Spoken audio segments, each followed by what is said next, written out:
Boa noite, pessoal. Vamos dar entrada na nossa aula de limnologia. Deixa eu compartilhar aqui.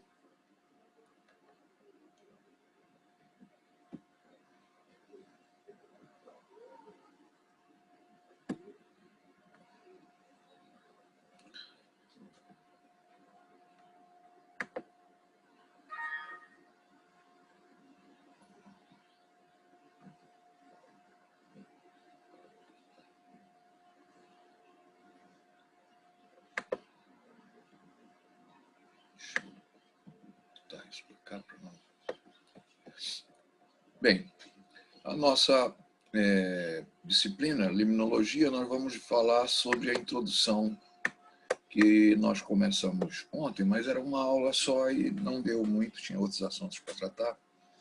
Então, esse material eu passei para vocês em apostila. E vocês leiam.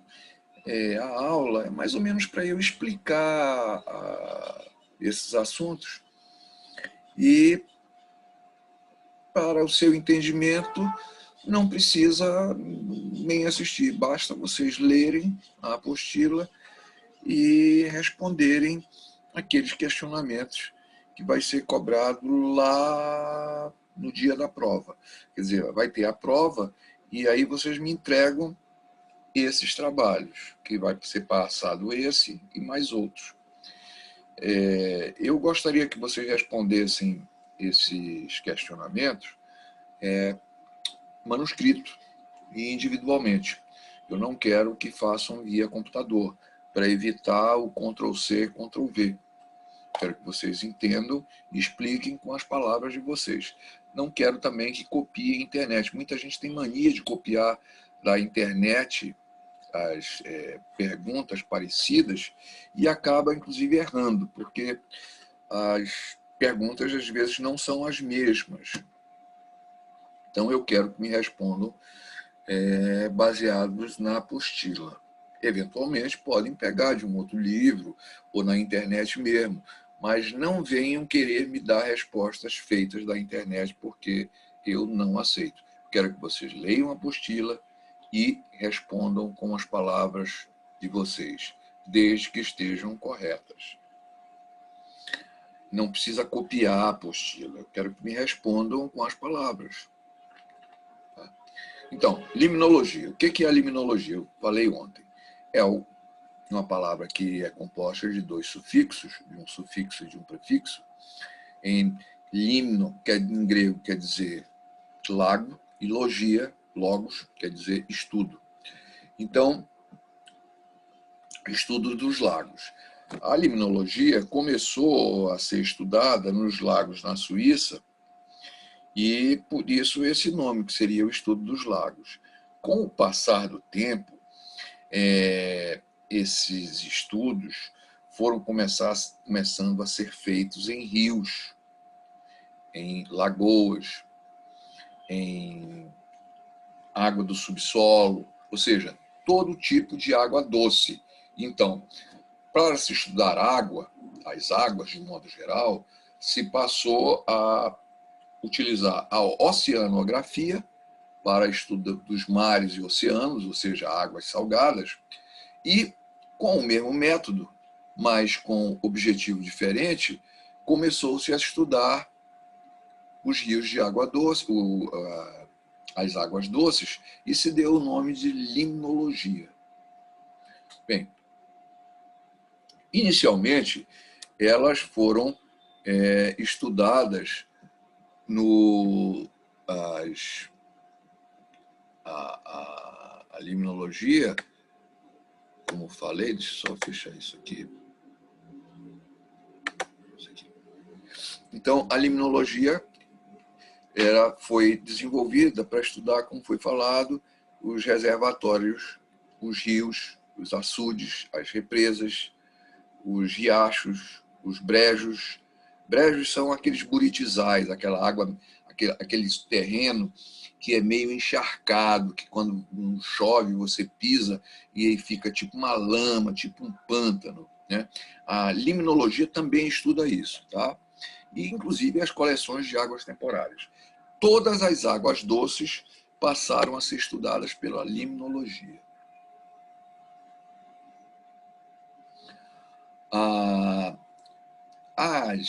Os rios e os lagos, qualquer curso d'água, inclusive os lençóis freáticos, eles têm essa configuração aqui. Para você estudar, tá? Você divide em colunas os seus rios. Uma coluna que é da parte litorânea, que é essa parte mais rasa, a parte que mais profunda, tá? E essa superfície da água daqui, da água e do ar, essa interface água-ar. Então, você compartimentaliza para poder estudar o sistema todo. Você não vai estudar todo, você pega colunas d'água, tá? E estuda essas regiões. Elas podem ser dois tipos de estudo. O estudo abiótico, que são das condições físico-químicas desse curso d'água, e o meio biótico, que são os seres vivos que habitam esse curso d'água.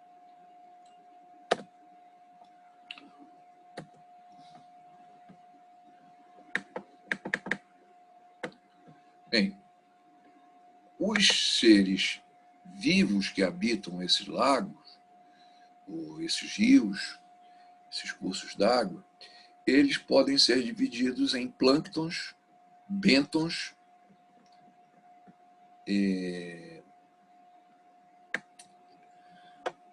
macrófitas aquáticas e néctons.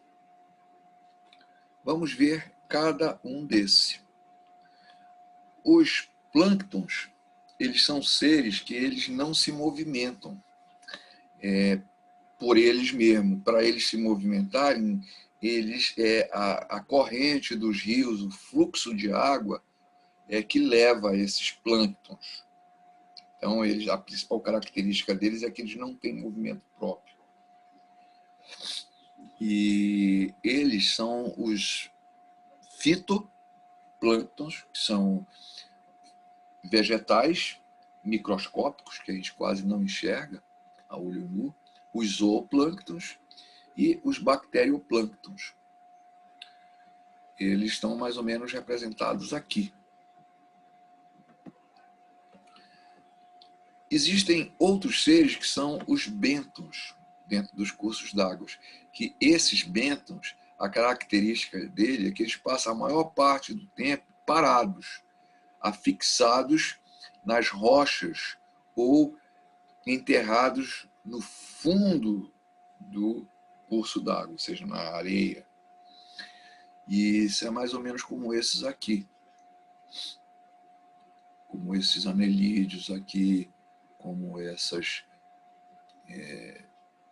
eu não sei, parece um camarão, né?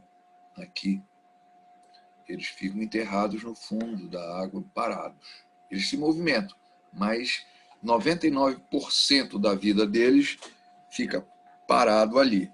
Os corais, por exemplo, é um, só que os corais, eles são dos oceanos. Né? Os corais são dos oceanos. Os limos, aquele limo, mais ou menos, aquilo ali são chamados bêntons, que ficam nos rios de água doce, lá no fundo, perto da margem também. As macrófitas aquáticas são essas aqui, são os vegetais, de um modo geral, que vivem na água. As folhas dele, eles ficam na superfície para respirar, o caule liga as raízes que ficam enterradas lá no fundo. Aqui nós temos algumas gramíneas, aqui nós temos também outras gramíneas, aqui nós temos um matupá, que ocupa uns trechos imensos do rio. Você olha assim, você pensa que é tudo terra firme. Não. Se você pisa aqui, é a água embaixo. Aqui a Vitória Régia, que é nome Vitória Régia, em homenagem àquela rainha da Inglaterra, Vitória. O botânico que teve aqui e que encontrou essas folhas, né, e essas flores lindíssimas, era inglês e deu o nome da rainha dela, da Inglaterra, que era a Vitória Régia. Régia quer dizer rainha, e Vitória era o nome da rainha Vitória. Então, por isso que ficou Vitória Régia. Alguns chamam de Vitória Amazônica, mas o nome correto é Vitória Régia. Aqui é a Vitória Régia, ou seja, essa folha aqui virada para você ver, está na água, cheia de plânctons, por isso que está verde aqui, e aqui você tem a superfície que fica sobre a água. Tá? E aqui você tem o caule dela, que vem, fica lá embaixo da água, e aí tem as raízes. Outros, tem várias, todo vegetal que fica na água recebe o nome de macrófita aquática. Existem outros vegetais que são praticamente invisíveis a olho nu, que são os fitoplânctons. Mas esses são plânctons. Os vegetais superiores são chamados de macrófitas aquáticas, são aqueles que a gente vê. Outros organismos que existem na água recebem o nome de néctons, que são os peixes, os mamíferos que vivem na água, por exemplo. Aqui nós temos o pirarucu, olha, enorme pirarucu, sendo retirado de um lago. Existem as tartarugas, né? Existem as tartarugas, existem os jacarés. A tartaruga não é peixe, nem o jacaré é peixe. Como o peixe-boi também não é peixe, é mamífero. Os jacarés são anfíbios, né? E as tartarugas também. Vivem na água e na terra, depositam ovos. E os peixes, de um modo geral. Os peixes pequenos aqui, cará, sardinha, por aí, esses aqui são peixes ornamentais. E aqui nós temos um enorme peixe, que é o nosso famoso pirarucu. Peixe enorme, excelente. Bem, então esses são os elementos, os organismos, o meio biótico que fica dentro dos rios, dos lagos. Então, eles se caracterizam por isso. É claro que as represas, por exemplo, elas têm uma outra configuração. Ela também tem o meio abiótico, que são características físico-químicas, e tem o meio biótico também. Mas se você for analisar a água subterrânea, você vai ver que não existe fauna lá, pelo menos grande. Pode ser que tenha algumas bactérias, né? É difícil, inclusive, que bactérias estarem lá, presentes na água. Por isso que, porque elas são filtradas e tudo, então é mais difícil nós termos bactérias lá.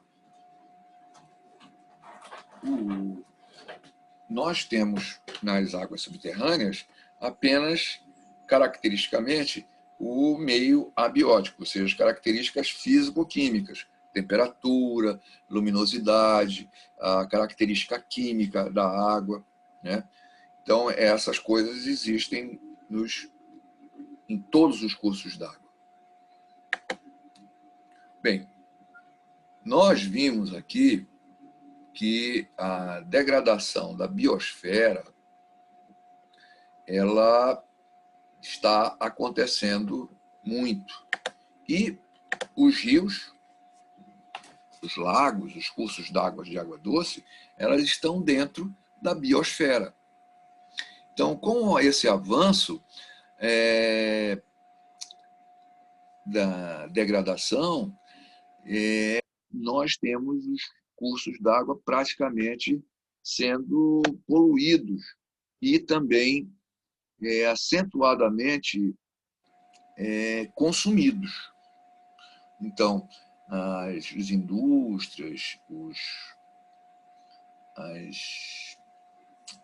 a agricultura, ela consome muita água. O que mais consome água no mundo é a agricultura. E é a água doce, que você tira ou dos rios ou do subsolo para irrigar. Sabe que os vegetais eles não crescem sem água. Então, quando não chove, tem que usar a água dos rios e dos lagos, do subsolo. E isso consome muita água. A indústria também. E mais nós também, nas nossas casas, né? Nas nossas escolas, a gente está bastante consumindo água. E fora isso, a gente ainda joga as sujeiras dentro da água. Então, são dois impactos, o consumo e a sujeira. Além do que, a poluição dos rios, dos lençóis freáticos, dos lagos, ele é o destino final de todo e qualquer poluente solúvel em água, que são praticamente todos os poluentes. Se você jogar alguma coisa no solo, aquela substância que você jogou, quando a chuva vem, ela bate e caminha e infiltra essa água suja e vai poluir os seus cursos, os seus reservatórios de água. Ou então, se ela escorre, ela vai e joga a sujeira no rio da água superficial. Quando a atmosfera está muito suja, das fumaças que a gente queimada de lixo, poluição dos carros, essas sujeiras que ficam na atmosfera, quando a chuva cai, ela leva também tanto para o lençol freático como para os rios e águas de um modo geral. Além do que, a gente, quando está passando perto do igarapé, a gente joga também as nossas sujeiras no igarapé. Ou então a gente lança nossos esgotos nos igarapés.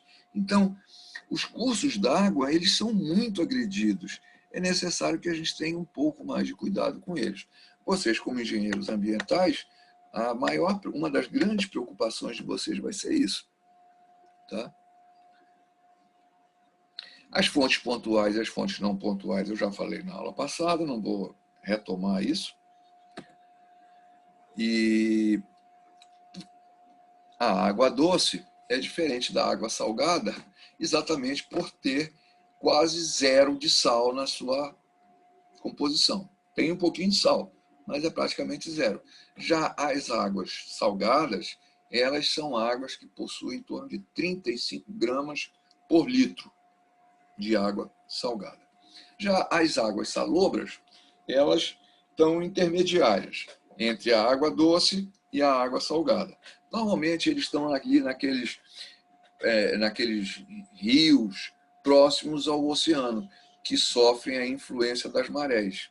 A maré, quando enche, transborda, ela entra no rio, por exemplo, no rio Amazonas. O oceano Atlântico, pelas marés, ele aumenta e aí ele entra no rio Amazonas. E aquela área que chama-se estuário, quem viajou já do rio de barco ali na orla de Belém, vê que nem é mar, nem é rio. É água salobra, meia salgada. Bem, novamente eu vou falar da água doce, da distribuição da água doce na Terra. A gente sabe que em torno de 70% da água que existe no mundo é salgada, 70%. 30% é de água doce. Ocorre que esses 30% de água doce, 77% dessa água doce se encontra nas geleiras. Então, se eu perguntar na prova, aonde se encontra a maior quantidade de água doce no mundo? Por favor, não vem me falar que é na Amazônia. Não é na Amazônia, são nas geleiras, nos polos da Terra. 70% está lá. A Amazônia tem muita água, mas não é a maior parte de água doce. A maior parte da água doce está nos polos. Bem, depois dos polos tem a água subterrânea, a água que fica embaixo da Terra, que corresponde a 22% desses 30% de água doce. Depois, então, é que vem os lagos e os rios. Observem aqui que não é nem 1%. Não é nem 1%, não é nem 0,5% da água que existe, doce que existe no mundo. É 0,37%. Enquanto na geleira tem 77%, no subsolo, que são as águas subterrâneas, tem 22%, a água superficial, que são os rios e os lagos, tem 0,3%, menos de 0,5%. Agora, observa que nós estamos poluindo essa água assustadoramente. Passa ali nos igarapés para a gente ver como é que eles estão. Totalmente poluídos. Os igarapés em volta de Manaus, e não só em volta de Manaus, em todos os municípios amazonenses, estão totalmente poluídos. A maioria da superfície, da água de superfície do mundo, ou acabou, ou se encontra poluída. Bem, outra parte que tem água é o solo, a umidade. O solo, quando chove, ele retém, nos seus interstícios, ele retém água. É claro, quando você joga asfalto, não tem mais nada. E o vapor atmosférico, que é esse que fica mais ou menos circundante, hoje, por exemplo, está fazendo um dia que ficou nublado. Isso tudo é vapor d'água. Ele é em torno de 0,03% no mundo. Tem algumas regiões, como Brasília, que é muito seca. Mas aqui na Amazônia, porque chove muito, nós temos muitos igarapés, muitas superfícies, temos muitas florestas, nós temos bastante umidade. Bem, as águas dos lagos, dos rios e das represas, as águas subterrâneas, elas são consideradas águas disponíveis para consumo humano. Ninguém vai consumir água das geleiras, pelo menos por enquanto não. Custa muito caro ir lá, tirar, trazer, transportar. Então, a maioria da água doce que a gente consome, ela está nas represas, nas águas subterrâneas e nos rios e lagos. E correspondem a torno de 22% daqueles 100% de água doce. Esses 100%, por sua vez, correspondem a 30%. Então, seria em torno de 6% da água existente no mundo, envolvendo a água salgada e doce, 6% é água doce. Dessa água doce disponível, as águas subterrâneas correspondem em torno de 98%. Ou seja, a água doce que a gente tem na Terra está embaixo da Terra. Quer dizer, é a água que está submersa, são os lençóis freáticos. Então, para isso, a gente tem que tomar muito cuidado, porque essas águas, elas são resultados das chuvas. A chuva sai, nós vamos ver agora o ciclo hidrológico, logo em seguida. As chuvas saem dos oceanos, evaporam, caem na terra e infiltram no solo. E essa infiltração da água no solo é que acumula essa água que a gente tem hoje. Milhões e milhões de anos chovendo e essa água ficando lá embaixo. O que o homem está fazendo atualmente? O homem acabou a água dos rios e dos igarapés porque ele poluiu e ele começa a tirar a água do subsolo. Tira a água do subsolo. Por sua vez, ele asfalta e coloca concreto em cima desse solo. Então, a água das chuvas, quando bate ali, ela não infiltra mais, porque o solo se encontra impermeabilizado. E aí, o que acontece? Essa água que não infiltra, ela vai direto para os igarapés e de lá vai para os oceanos. Então, não fica no subsolo. E, por outra vez, nós estamos tirando a água para consumir. O que vai acontecer? a água do subsolo vai acabar. Um exemplo típico é São Paulo. O que acontece com São Paulo hoje? São Paulo não tem mais água no subsolo. Se você furar ali, você não vai encontrar mais água. Todo o lençol freático foi consumido pela indústria e pela população. Então, a água, por sua vez, não infiltra, porque está tudo asfaltado, tudo cimentado. Como é que essa água vai infiltrar para abastecer essa água que fica embaixo do solo, o lençol freático? Não é mais, não é mais acessível. Essa água bate e escorre toda para os igarapés poluídos, se polui, e daí vai para os oceanos. E da onde é que o pessoal consome água hoje em São Paulo? Dos reservatórios. Então, eles construíram grandes reservatórios para que a água da chuva ficasse represada ali, e ali eles vão consumindo ao longo do ano. Vocês vão ver, possivelmente, lá para maio, que São Paulo vai estar com problema de água de novo. De vez em quando eles estão com problema de água. Quando chove pouco lá, eles acendem a luz. Há uns 3 a 4 anos atrás, houve um problema de falta de água seríssimo em São Paulo. Porque faltou água, não teve água de chuva, e aí eles não tinham água. Porque a água do Tietê, que é um dos poucos rios que eles têm, está totalmente poluída.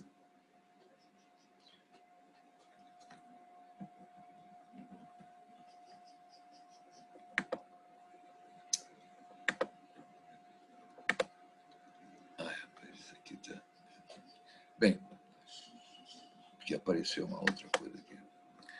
Vamos ver o que chama-se ciclo hidrológico. A Terra, que é o ciclo da água. A água, ela é composta de hidrogênio, oxigênio, que em combinação, no planeta Terra, fez água.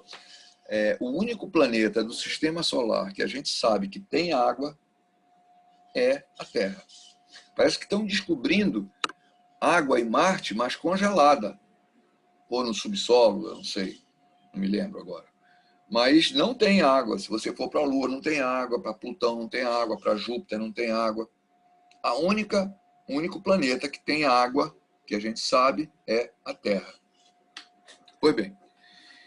Então, a Terra e a atmosfera, elas possuem grandes quantidades de água. Entretanto, apenas 0,7% são de água doce. É aquilo que foi falado, que é a soma da água dos rios junto com a água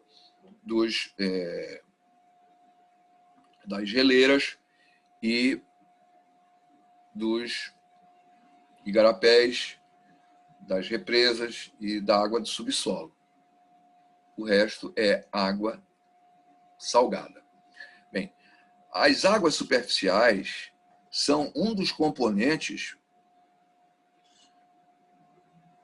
superficiais fundamentais do ciclo de água na troposfera.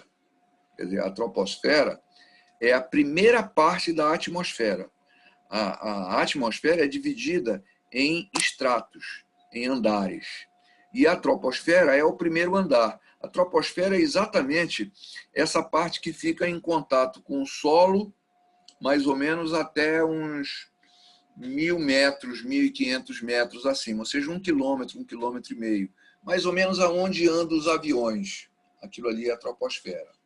Acima dela já é um outro andar da atmosfera. Então, a troposfera é onde estão as nuvens que a gente vê. Então, essa água, elas ficam na troposfera em grande parte.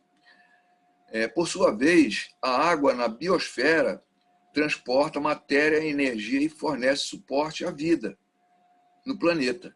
Então, a Terra que a gente saiba, é o único planeta do sistema solar que tem vida, exatamente por causa da água. Sem água não haveria vida. Ocorre que o homem está causando, isso aí pode causar um problema para nós no futuro. Tá? Então, a primeira fase do ciclo hidrológico é a evaporação. Então, a primeira coisa que acontece é o sol bate e a água evapora. Essa evaporação, ela tem lugar na superfície, tanto da água doce como das salgadas, especialmente nas zonas cálidas. Zonas cálidas são zonas frias, zonas que têm um pouco de calor. Zonas onde tem sol, por exemplo, muito, quer dizer, uma zona quente, a evaporação é maior. Esta água, em forma de vapor, ela passa para a atmosfera, originando a formação de nuvens, as quais são as responsáveis pela precipitação atmosférica. É o óbvio, todos nós sabemos mais ou menos, né?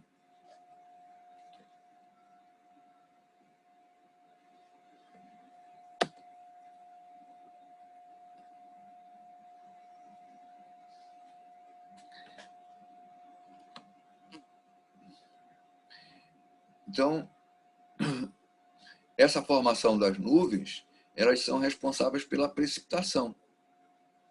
E as nuvens, elas são a forma condensada da umidade, ou seja, esse vapor que é em forma de ar, ele se condensa, ou seja, ele se esfria e aí ele forma água, né? Ele sai do vapor para a água.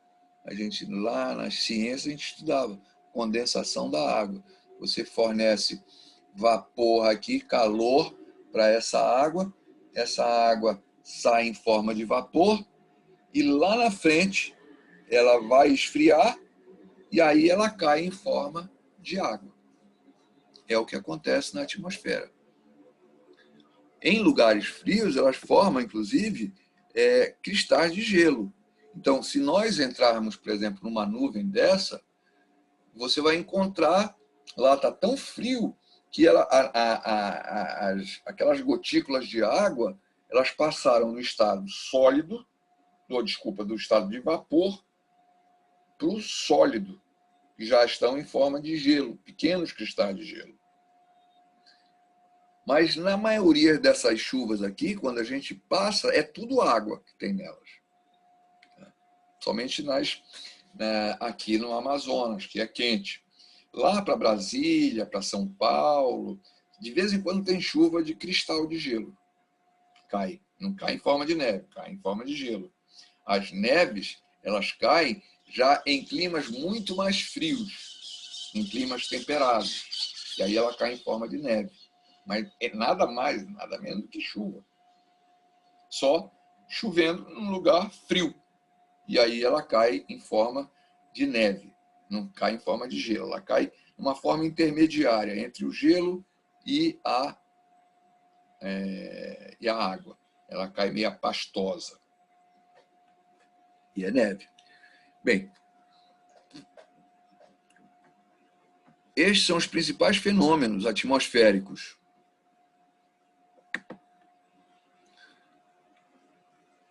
Como tais, eles representam um passo transitório, intermediário, no ciclo da água. Este ciclo inclui a evaporação, como foi falado, a condensação do vapor da água em massas nebulosas, que são as nuvens, e o retorno final da água à terra em forma de precipitação de chuva, cristais de gelo ou neve. Eu posso perguntar para vocês me responderem esquematicamente ou sinteticamente, como se dá o ciclo da água. E aí, evaporação, condensação e precipitação da água em forma de chuva. Por que os rios e os oceanos são salgados? O que acontece? A chuva, quando cai, vamos começar pela evaporação. Digamos que a evaporação se dê no oceano. Então, a água evapora do oceano, deixando todo o sal lá. A água da chuva, se alguém já bebeu água de chuva, sabe que não é salgada, é doce. Por quê? Porque quando a água evapora, toda a sujeira, inclusive os sais, ficam. E aí a água evapora sozinha, só H2O. E pura. E aí o que acontece? Ela sobe, os ventos trazem dos oceanos para a Terra, e aí ela cai em forma de chuva. Quando ela cai em forma de chuva, ela cai água doce. O que acontece? Ela cai na Terra, e vocês sabem que as terras ela é composta de sais minerais. São sais. A Terra é salgada. E essa água, quando cai, ela arrasta esses sais em pouca quantidade para os rios. Por isso que os rios têm sais minerais. Em pouca quantidade, mas tem. E aí o que acontece? Esse rio arrasta essa pouca quantidade de sal para os oceanos. E aí vai ficando, porque a água, essa água doce com um pouquinho de sal que chega no oceano, quando ela evapora, ela deixa esse sal lá. E esse sal vai ficando de ano para ano, em milhões de anos, o oceano ficou salgado. Mas originalmente o oceano era doce. Quanto mais salgado o oceano, ótimo, quanto mais antigo o oceano, mais salgado ele é. Por isso que o Oceano Pacífico, que é muito mais antigo que o Oceano Atlântico é bem novo, o Oceano Pacífico é muito mais salgado do que o Oceano Atlântico. Vocês já devem ter ouvido falar no Mar Morto. Por que é Mar Morto? Porque ele é tão salgado, que não existe vida. Não tem peixe, não tem nada ali. Ele é tão salgado que a densidade da água é maior do que o ser humano. Então, quando a gente vai nadar lá, a gente não consegue afundar. A gente fica boiando no rio. Porque o nosso peso, a nossa densidade, pelo nosso volume, né? O peso pelo volume é densidade, é menor do que o peso da água por volume, de lá, daquele mar. Em outro tipo de rio, até mesmo nos oceanos, a gente consegue mergulhar, porque a nossa densidade é maior. O porquê que acontece isso lá? Primeiro que ela está numa zona árida, uma zona desértica, aquela parte do Mar Morto, fica ali pelo Egito, por ali, que é praticamente tudo deserto. Então, nos desertos, a superfície, como chove muito pouco, é tremendamente salgada. A pouca água que bate ali leva tudo para esse Mar Morto, que inclusive é tipo um lago. O mar é um lago. O Mar Morto, se você vê, entra no Google Earth, que eles vão te mostrar, que o Mar Morto é praticamente um lago.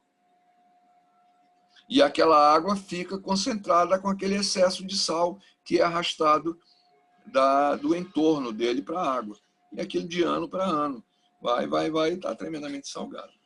Tá? Então, esse é o motivo dos oceanos e mares serem salgados, devido ao sal que é arrastado pelas chuvas da Terra. Bem, em meteorologia, a formação das nuvens, devido ao esfriamento do ar, provoca a condensação do vapor da água invisível em pequenas gotículas ou partículas de gelo visíveis. As partículas que compõem as nuvens têm tamanhos que variam entre 5 a 70 micros, ou seja, ninguém consegue ver. Tá? São tão pequenas que sua sustentação no ar se deve às correntes verticais leves. Então, a Terra ela é quente, né? A Terra, o Sol bate, e então a reflexão do Sol causa uma temperatura. E é essa temperatura que mantém em suspensão a água que está nas nuvens. Quando esfria um pouquinho, quando as nuvens cobrem o Sol, a Terra esfria um pouquinho e aí as chuvas caem. Por isso que em determinados locais está chovendo, em outros não. Por quê? Porque naquele local está mais frio, está chovendo, do que em outros locais que não está a chuva. Então, chama-se pancadas de chuva. Isso acontece muito quando as chuvas estão no começo do inverno, final do verão está começando. O começo do verão, final do inverno. Ou seja, tem áreas que tem bastante sol, áreas que tem pouco sol. E aí cai naquelas áreas que não tem sol e não cai nas áreas que tem sol. Então, as diferenças entre formações da nuvem, ou seja, dependem, em parte, das diferentes temperaturas de condensação. Ou seja, as nuvens têm a evaporação, que em forma de vapor, né? E a distribuição da temperatura na Terra ela não é uniforme. Então, como existem diferenças de temperatura, as nuvens se formam de forma diferente. Então, você vê tipos de nuvens diferentes. Foi na maneira, nos locais em que elas se formaram. E essas nuvens elas são transportadas pelos ventos. Elas vão embora. Né? Então, se chove muito em Belém, com certeza vai chover um dia, 2 dias depois aqui em Manaus. É a mesma nuvem que está se locomovendo. Então, as que se formam em ar mais quente se constituem por gotículas de água. As que se formam em lugares mais frios se constituem em gotículas de gelo. Aqui está mais ou menos um esquema disso que eu falei. Tá? Em espanhol, está luvas em vez de chuvas. Então, o que acontece? Isso é uma maneira simplificada, né? Aqui nós temos o oceano. O que acontece? Esse oceano, ele evapora. Ó. Tem um sol, essa água evapora. Tá? Evapora e formam as nuvens. As nuvens são transportadas pelos ventos. Olha aqui a temperatura subindo, a água subindo, evaporando. Né? E acabam formando essas nuvens. Essas nuvens, elas são transportadas pelos ventos e passam pelas montanhas. Nas montanhas normalmente é mais frio, porque é mais alto. Aí o que acontece? Elas se condensam lá, tá? Então essa água, ela se condensa, o vapor se forma água, gotículas de água, e aí o que cai? Cai nas montanhas. E essas montanhas, esse gelo depois derrete e essa água é transportada para os rios. O rio Amazonas nasce assim. Nasce lá na Cordilheira dos Andes, da água que vem do Oceano Pacífico, do Peru, que é evaporado, é transportado, esfria lá nos Andes, cai a água em forma de neve. Essa água, no verão, derrete e vai formando o rio que vem recebendo essa quantidade de água ao longo da planície amazônica. E aí, isso é um rio que transporta essa água para o oceano.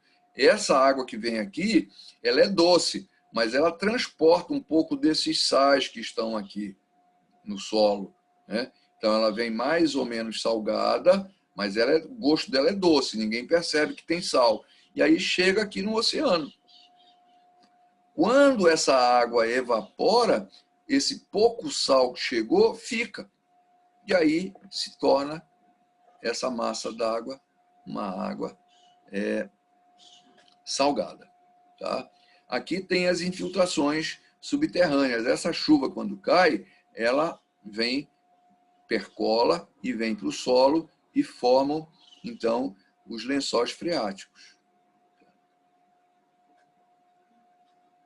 Então, sinteticamente, esse é o ciclo hidrológico. Então, o movimento do ar, que é o vento, né, associado à formação das nuvens, também afeta a formação das nuvens, dessas nuvens. As nuvens que se acham em repouso, paradas, elas tendem a aparecer em estratos. que são essas nuvens que a gente olha quando vai chover.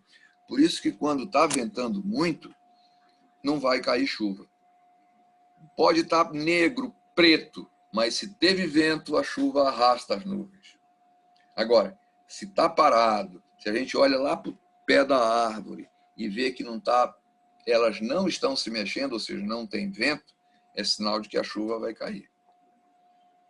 Certo? Então, esses ventos também, eles afetam a caída das chuvas.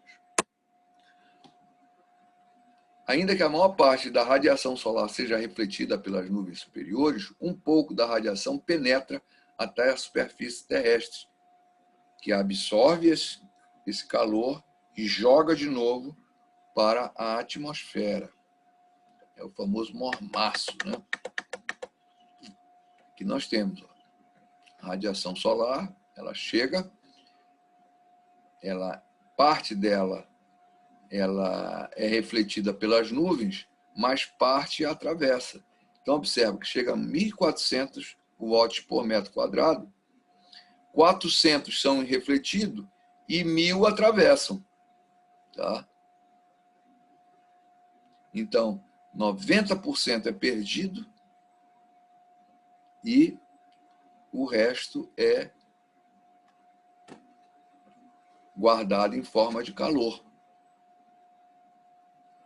Isso é o que faz a Terra ser quente. A nebulosidade, que é formada pelas nuvens, né?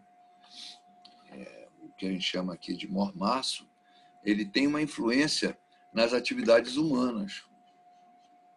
A chuva é vital para a produção de plantas alimentícias, derivada da formação das nuvens. Então, a Amazônia é um dos locais que mais tem nuvens. É comum as pessoas dizerem, a energia solar, a Amazônia deveria usar energia solar, mas desconhecem que pelo fato da nebulosidade, ou seja, de ocorrer muitas nuvens, a radiação solar não chega no solo. Então é quente, mas não tem as radiações luminosas. No sol não chega. Então, a Amazônia, de um modo geral, que é um local bem quente, ela, em termos de ranking de potencial de solarimétrico, que é o que mede a quantidade de sol que chega na Terra, ela, no Brasil, ela é a terceira região. A primeira região que tem solarimetria é no Nordeste. O segundo é o Sul e o terceiro é a Amazônia. O quarto é o Centro-Oeste. Então, grande problema é nuvem. As nuvens atrapalham a nossa energia solar aqui. Nós temos condições de sim. Eu não estou dizendo que o Brasil, de um modo geral, e a Amazônia, eles têm um potencial de geração de energia solar, mas não é tanto como a gente pensa.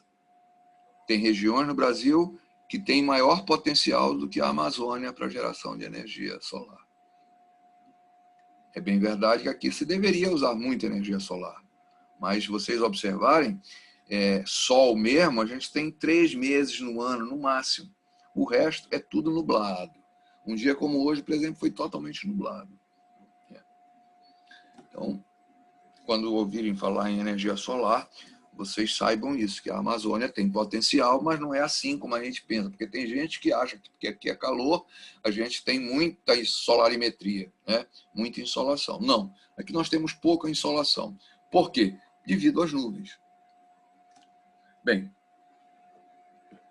a chuva, por outro lado, ela é vital para a nossa produção. Então, se nós não temos grande potencial de geração de energia solar, nós somos a região brasileira em que a vegetação mais cresce aqui, exatamente por causa da quantidade de chuva. Nos primeiros tempos da aviação, e até hoje mesmo, a visibilidade é muito ruim. Aqui na Amazônia, tem parte da região que a gente não consegue observar por satélite, porque ali é nuvem o tempo todo. Essa região ali do Rio Negro, ali por cima, ali perto da Serra do Cachorro, por ali, é praticamente nuvem o tempo todo. Então, a cobertura, em termos de satélite, em termos de imagem, é muito pobre. Nós não temos assim grandes imagens, exatamente por causa da nebulosidade que é muito alta aqui. No entanto, com o desenvolvimento desses voos, né, com instrumentos, a tendência é esse problema ser resolvido.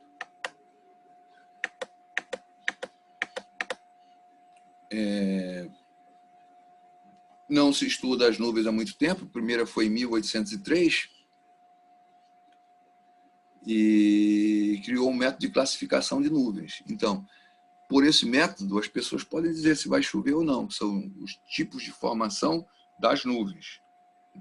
Cúmulos nimbo, tem vários nomes, né? Essas nuvens, o modelo, a forma delas. E com isso eles conseguem prever se ela vai chover logo, se não vai e tal.